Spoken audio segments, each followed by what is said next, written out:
Bonjour Nathanaël. Bonjour, je suis dans mon boudoir. Très chic, très chic. Ouais. Et vous allez nous faire un slam aujourd'hui, paraît-il.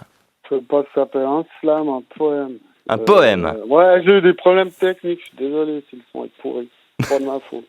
Le texte sera formidable, ça rattrapera le son pourri, on vous écoute. Ce virus, c'est de pire en pire, ça devient difficile d'en rire. On disait attention à la 5G, c'est le Covid qui s'est propagé.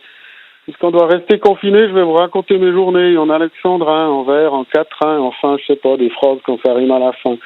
Les journées sont devenues un peu étranges, le quotidien ressemble à un long dimanche. J'ai lu quelque part, pour rester efficace, faut un programme, sinon tu deviens une limace.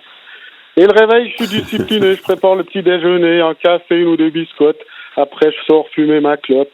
J'ai un appel de ma mère. Elle dit, tu sais, l'arrière-cousin du père. J'ai dit, non, je sais pas qui c'est. Elle me dit, bah, il l'a attrapé. Elle dit, au moins, tu sais, j'ai toujours mon tricot. Puis ton père, il est au garage, il bricole. Sinon, j'ai commencé les affaires. On va pas rester à regarder le plafond. À peine le temps de m'habiller, je suis réglé comme un morbier. C'est l'effet du café et de la cigarette. Je réquisitionne les toilettes. Je prends mon temps à finir mon sudoku au moment où je constate qu'on n'a plus de PQ. Le matin, je m'occupe des enfants. Ils intègrent bien le confinement. Ils font du catch et du rodéo. Je dis, hey, il y a déjà assez de monde à l'hosto. Je fais l'école à la maison. Je dois aider avec la conjugaison. Vous me plûtes, c'est quel temps? Ça a l'air d'être de l'ancien temps. Faut mettre les verbes au subjonctif. Je comprends rien, je m'arrache les tifs. Mais non, papa, Alphonse Daudet, c'est pas le nom de mon prof de français. Bon, laisse tomber les divisions, on va faire les commissions, histoire de faire bouger les guibolles, de s'aérer les roubignoles. On fait la queue devant le supermarché, c'est comme en boîte, il y a des sécu à l'entrée. Papa, faut prendre un caddie, c'est la vendeuse qui a dit. Plus tard, j'attaque un peu de boulot, je parcours les journaux, faut que je réfléchisse à une chronique pour plaire à mon chef tyrannique. Voyons, le prince Charles, il a le Covid. Déjà avant, il était livide. Boris Johnson aussi, je l'ai vu sur la BBC. Pour faire bien la télé, on voit tous les présidents qui se font filmer avec le personnel soignant. Les chefs d'État visitent les hôpitaux publics, mais quand ils seront malades, ils iront en clinique. Ils regardent le système hospitalier, on n'aurait peut-être pas dû le démanteler. En Angleterre, la reine ne met plus un pied dehors. Elle s'est retirée dans son château de Windsor. Windsor, c'est dans le Berkshire. Je sais pas ce que c'est, le Berkshire Muesli. Dans son palais de Windsor, elle doit avoir le blues. Je crois que ça va aller, elle a 15 hectares de pelouse, le château a 800 chambres, elle peut tenir jusqu'en décembre. Nous, on doit rester confinés, interdit de s'agglutiner, c'est comme un marathon, Bercey l'a expliqué, mais à la maison. Swisscom s'est proposé spontanément pour balayer les contrevenants, en disant à la police si trop de gens se réunissent.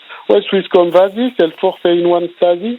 J'ai entendu le gouvernement dire il faut tenir le confinement pour en profiter du week-end, pour monter à l'appartement. Ils sont déconnectés, les ministres au palais fédéral, ils croient qu'on a tous un chalet. Après, on fait une vidéoconférence avec ceux du bureau. Il y a une collègue qui dit on pourrait faire un apéro. Comment veux-tu qu'on trinque? Ben, on peut le faire par Skype. Je fais ça, des apéros avec des amis, par FaceTime, chacun dans sa cuisine. C'est énervant, à chaque fois, les gens bouffent des trucs mieux que moi. Ils ont de la brousquette, là, des super trucs. J'ai l'air malin avec mon paquet de trucs. Je les vois déboucher le pomme-roll et moi, j'ai du bon sur-roll. On a tous un verre dans le nez.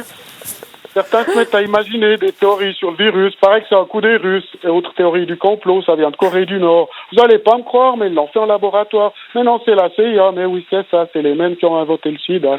Puis comme je suis bête, je dis à mes potes, ça vous dérange si je fume une clope? On s'en fout, on n'est pas dans ta cuisine. Je crois que c'était ça le gag, Christine. Ah, mais Nat, que t'es con. Bon, à 21h, on sort sur le balcon. On fait du bruit par solidarité. J'ai un voisin que ça a l'air d'irriter.